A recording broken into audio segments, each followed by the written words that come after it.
Messieurs, mesdames, bonsoir, bonne rupture du jeûne et merci de suivre cette édition que nous ouvrons avec les couleurs du ciel. La météo prévoit des activités pluvio-orageuses faibles à modérées en cours de nuit sur la région de Tawa, les nord des régions de Zender et Maradi et en cours de matinée sur l'Arewa, Dosso, le centre et le nord des régions du fleuve. La météo, c'est dans une présentation de Mahamadou Adamou Maïga. Chers téléspectateurs, bonsoir et bonne rupture de jeûne. Aujourd'hui, la situation météorologique est marquée par un temps relativement dégagé sur tous les pays.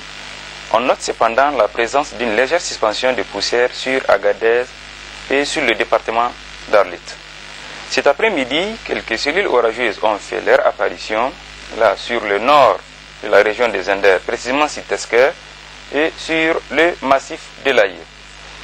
L'évolution de cette situation nous amène à prévoir en première partie de nuit des activités pluvio-orageuses sur le nord de la région des Zender et Maradi, sur Tawa et des tendances orageuses sur le Tamesna.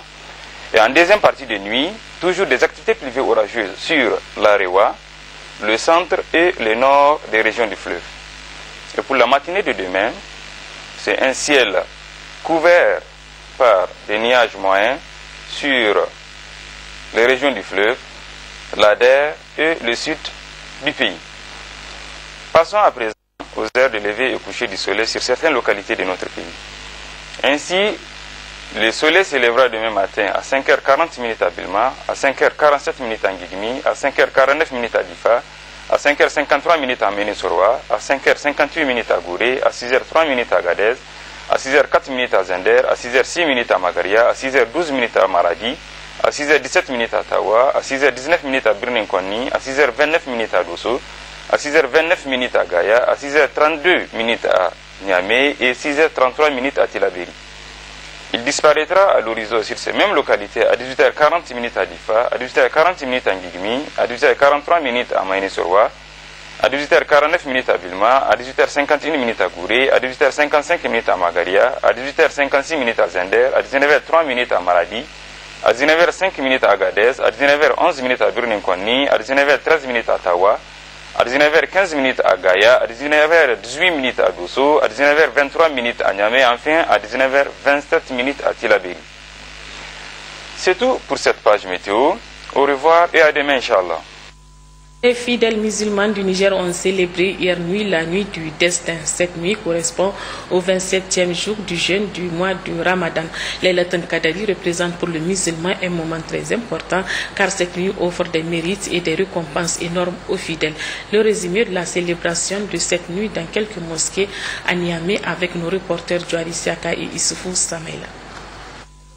La nuit du destin est une nuit de grâce pour les musulmans. Les vœux, les prières et les invocations de cette nuit correspondraient pour les fidèles à 1000 mois d'adoration, soit 83 ans de dévotion qu'Allah les accorde. C'est la nuit à laquelle Dieu a demandé à tous les musulmans de l'invoquer, donc de veiller toute la nuit pour l'invoquer, demander sa grâce. C'est pour ça donc qu'on lance un appel à tous les musulmans de ces pays et même du reste du monde d'avoir le courage de veiller pour implorer Dieu pour qu'il nous descende sa grâce et qu'il nous gratifie d'un hivernage fécond. Le but ou bien ce qu'on peut attendre de cette nuit-là, c'est tout ce que tu fais dans cette nuit-là, le bon Dieu va les multiplier et comme si vous l'avez effectué pendant 83 ans ou plus. C'est-à-dire si tu fais un loma, ou bien tu as fait un raka, ou bien une salade à la Rasul sallallahu alayhi wa sallam, une seule fois, le bon Dieu va te le compter comme si tu l'as effectué pendant 83 ans. C'est ça la différence de cette nuit et les autres. Je lance un appel à l'endroit de tous les musulmans du Niger de vraiment prier. Le pays a besoin de prières. Ce qui se passe de part et d'autre et dans nos entourages, le pays le limitrophe et chez nous aussi, besoin de maximiser les doigts pour la paix et la sérénité et la quiétude sociale. Les musulmans se donnent rendez-vous dans les lieux de culte pour implorer Dieu le Tout-Puissant afin qu'il descende sa grâce et sa miséricorde sur eux et qu'ils bénéficient des grâces de cette nuit. À la grande mosquée de Niamey, où les autorités politiques et administratives du pays se sont retrouvées avec les guides religieux et les fidèles musulmans, des invocations de prières pour la paix, la stabilité et pour un hivernage fécond au Niger ont été faites. En cette même occasion également, le comité de soutien à nos forces de défense et de sécurité, engagé sur les différents fronts pour faire obstacle aux ennemis de la paix, a lancé un appel aux musulmans du Niger. La particularité cette année, c'est que nous avons mis l'accent sur non seulement tous les bienfaits de cette nuit, mais particulièrement sur le retour de la paix au Niger. Nous avons fait des invocations contre les terroristes, la secte Boko Haram notamment, et nous avons prié Dieu pour que la paix revienne partout au Niger et dans la sous-région. Nous avons également, au nom comme nous l'avons fait, au nom du comité de soutien aux forces de défense et de sécurité, mis l'accent, comme je l'ai dit, sur des invocations contre les forces du mal, contre les ennemis du Niger, contre les ennemis de l'islam. Et nous avons beaucoup prié pour le succès de nos forces de défense et de sécurité sur tous les théâtres d'opération partout où ils sont. Voilà un peu ce que je voulais dire, et nous remercions également tous nos frères qui ont tenu à avoir cette pensée, en tout cas pour la Oumma islamique, pour le Niger, pour nos frères qui sont au front de combat, et qu'ils sachent que des prières ont été faites à leur faveur. Mais nous allons continuer à prier pour eux, à les soutenir, Inch'Allah. Et quoi qu'il en soit, Inch'Allah, le Niger triomphera. Nos forces de défense et de sécurité triompheront des forces du mal. Après cette nuit du destin, les fidèles musulmans vont continuer à multiplier les bonnes œuvres pour bénéficier davantage de la grâce du mois de Ramadan. Et puis, notez l'ouverture ce lundi à Addis Abeba en Éthiopie de la 3e conférence internationale sur le financement du développement.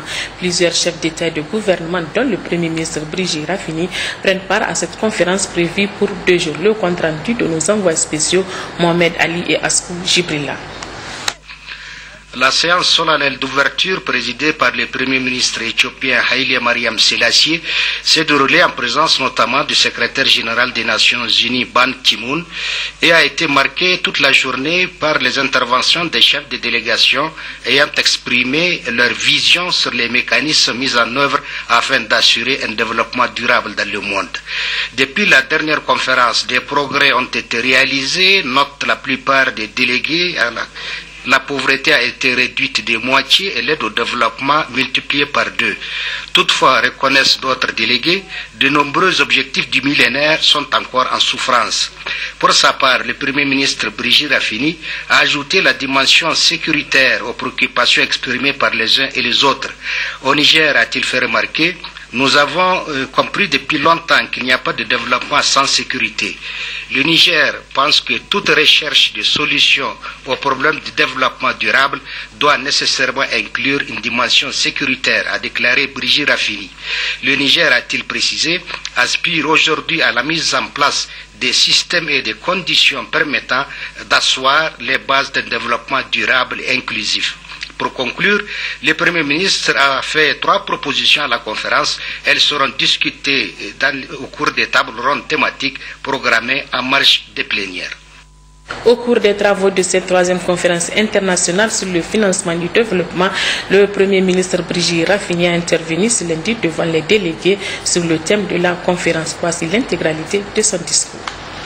Monsieur le Président, Premier ministre de la République fédérale démocratique d'Éthiopie, Excellences, Mesdames et Messieurs les chefs d'État et de gouvernement, Monsieur le secrétaire exécutif de la Commission économique Nations Unies pour l'Afrique, honorables participants à la 3e conférence des Nations Unies pour le financement du développement, Mesdames et Messieurs, je voudrais, Monsieur le Président, vous adresser tout d'abord au nom de ma délégation et à mon nom propre mes vives félicitations pour votre élection à la tête de nos travaux. Je voudrais également adresser au gouvernement, au peuple éthiopien, nos sincères remerciements pour l'accueil chaleureux et l'hospitalité toute africaine dont nous avons été l'objet ici à Addis Abeba, dans cette belle capitale africaine. Au secrétaire général des Nations Unies, M. Ban Ki-moon, nous rendons un hommage mérité pour ses efforts inlassables dans le cadre de l'organisation de la présente conférence. Monsieur le Président, la présente conférence, qui fait suite à celle de Monterrey et de Doha, intervient dans un contexte où la communauté internationale s'attend à asseoir un ambitieux programme de développement pour l'après 2015. Programme qui va succéder aux OMD et qui vise pour l'essentiel à promouvoir les dimensions socio-économiques et environnementales d'un développement durable et inclusif. Ce faisant, ma délégation s'associe pleinement aux positions exprimées par le groupe des 77 et la Chine, par les pays les moins avancés et par les pays en développement sans littoral. Toutefois, au nom de mon pays, je voudrais faire quelques remarques, Monsieur le Président. Au Niger, nous avons depuis longtemps compris qu'il n'y a pas de développement sans sécurité. C'est pourquoi, en l'état actuel des relations économiques internationales et de l'interdépendance qui caractérise nos économies, nous pensons que toute recherche de solutions aux problèmes de développement durable doit nécessairement prendre en compte la dimension sécurité. C'est dire, Monsieur le Président, qu'au-delà des actions classiques d'aide humanitaire et d'appui ponctuel au développement, nous aspirons aujourd'hui à la mise en place de véritables systèmes et de conditions permettant d'asseoir les bases d'un développement durable et inclusif. La présente conférence devrait, à nos yeux, nous permettre de définir les mécanismes adéquats et durables de mobilisation des ressources conséquentes pour relever collectivement et efficacement les défis identifiés. La conférence devrait à cet égard répondre aux préoccupations majeures suivantes. Il y en a 3 à mes yeux. La première, c'est la prise en charge effective du financement des questions de sécurité, et en particulier la lutte contre le terrorisme et le crime organisé. Deuxièmement, le financement des actions visant à atténuer les changements climatiques et ou à s'y adapter. Et troisièmement, le renforcement des capacités des pays en développement à travers le financement de la construction d'infrastructures économiques et socio-éducatives. En effet, devant la faiblesse de nos ressources internes, dont une bonne partie est absorbée par les efforts consentis dans le cadre de la lutte contre le terrorisme, la réduction drastique de l'aide publique au développement découlant d'une sorte de lassitude de nos partenaires, très peu d'opportunités s'offrent aujourd'hui à nous pour assurer le développement de nos infrastructures et de notre capital humain, deux facteurs indispensables à une croissance inclusive et durable. Monsieur le Président, le Niger se trouve à la fois dans la catégorie des pays les moins avancés et des pays en voie de développement sans littoral.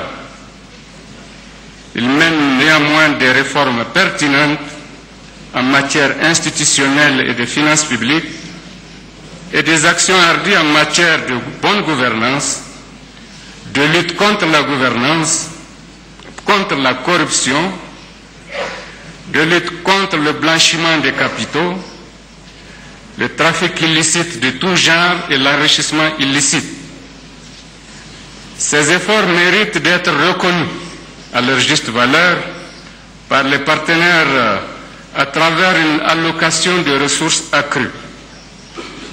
En tout état de cause, ces efforts seront poursuivis en vue d'améliorer l'environnement sain des affaires et d'encourager les investissements directs étrangers et de maintenir un cadre propice pour les partenariats publics-privés qui commencent à fournir des résultats probants, même si l'aide publique au développement doit demeurer le mode de financement privilégié.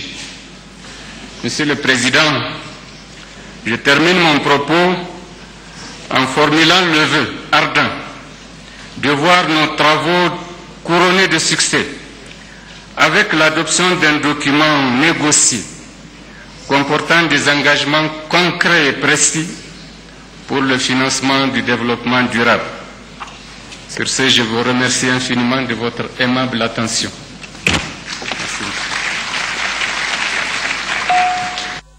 Voilà, c'était le Premier ministre Brigitte Raffini à Addis Abeba. Nous avons sur ce plateau un invité. Il s'agit du coordinateur national du Comité national du fichier électoral biométrique CEFEB. Monsieur Oumar Malam va nous faire le point des activités du CEFEB à la date d'aujourd'hui. Bonsoir, monsieur le coordinateur. Bonsoir, madame. Vous avez la parole. Voilà, merci, madame. Je voulais d'abord, au nom du CEFEB, vous remercier et remercier surtout les responsables du Télé Sahel de nous avoir permis d'intervenir pendant cette heure de grande écoute. Mon intervention surtout elle est motivée par la nécessité d'informer surtout la classe politique et le peuple nigérien par rapport aux différentes activités qu'on a menées.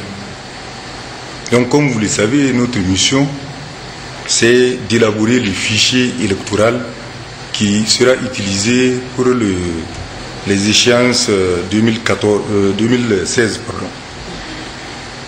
Donc, en matière de collecte de données, tout le monde le sait, c'est qu'il y a plusieurs phases. Il y a la phase préparatoire et de sensibilisation qui est une phase la plus onéreuse d'ailleurs, qui prend beaucoup de temps. Et après, il y a la phase de formation et d'installation des équipes au niveau du terrain. Et après, à la phase de collecte sur le terrain, de collecte d'informations. Et en ce moment, donc, nous sommes sur cette phase. Et alors, où en sommes-nous par rapport à cette phase-là? Nous avons donc lancé les opérations du terrain vers fin mai 2015. Il s'agit donc de collecter les données des futurs électeurs. Et pour cela, donc, on avait mobilisé plus de 20 000 tonnes de documents, des documents techniques et des guides qui sont déployés donc sur le terrain. Et on a mobilisé presque 20 000 personnes, c'est-à-dire donc c'est les personnes qui ont travaillé sur le terrain.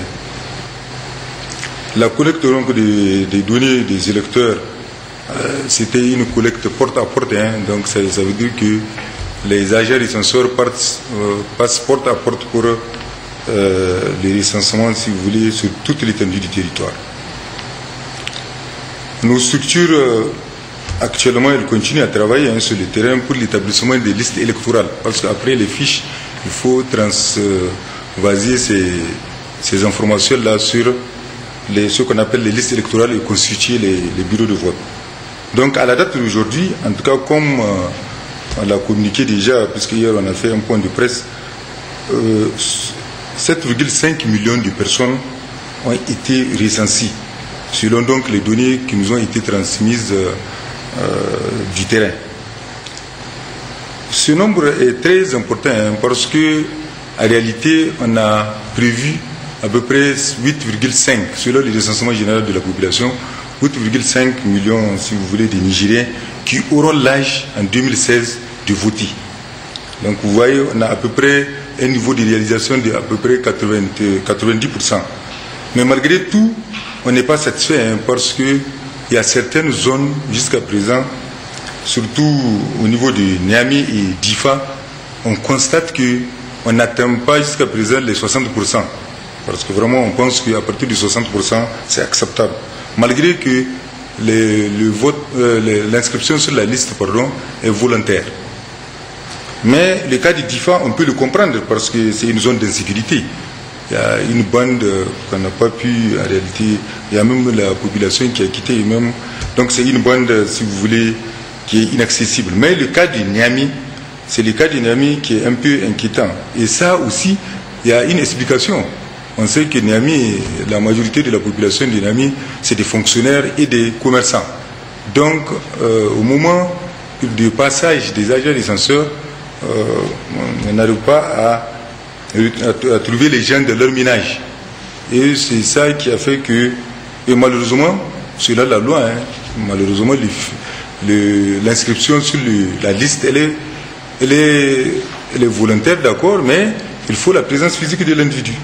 Donc voilà pourquoi à Niamey on a eu ce problème-là. Donc c'est la disponibilité, si vous voulez, des personnes qui ont fait qu'on n'a pas pu vraiment rehausser le tout. Donc voilà pourquoi nous tenons à informer donc la population de Niamey qu'on va faire un ratissage spécial d'à peu près 3 jours. Donc pendant 3 jours, on va voir comment est-ce qu'on peut rattraper. Et là, vraiment, on attire l'attention de la population de Niamey, vraiment pour nous faciliter la tâche. Pour cela, donc, il y a une première phase.